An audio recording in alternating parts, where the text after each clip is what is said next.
Surat police હાલ વાહન ચાલકોને ટ્રાફિકના નિયમોનું કડક રીતે પાલન કરાવી રહી છે, તો સુરતીઓમાં પણ ટ્રાફિકના નિયમોનું પાલન કરતા જોવા મળી રહ્યા છે.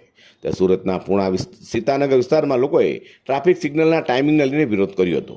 સોસાયટી બહાર રસ્તા નહીં હોવાથી લોકોને ટ્રાફિક સિગ્નલના કારણે લોકોને સતત પડી રહેલી મુશ્કેલીને લઈને લોકોને રોંગ સાઈડે જવું પડતું હોય છે.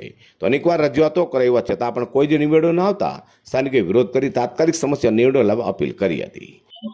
ટ્રાફિક સિગ્નલના જે નવા નિયમો આવ્યા છે એ નિયમ બિલકુલ સારો છે, પણ જે અત્યારે લોકોને તકલીફ પડે છે અને હરેક જગ્યાએ હરેક સમસ્યાની એક જ દવા ન હોય એ રીતે જે સીતાનગર ચોકડી ઉપર જે સિગ્નલો છે તો 2 દિવસથી બંધ છે, તો અત્યારે બિલકુલ ટ્રાફિક નથી થતી અને જ્યારે ચાલુ હોય ત્યારે 1-1 કલાક સુધી લોકો ટ્રાફિકમાં ઉભા રહે છે.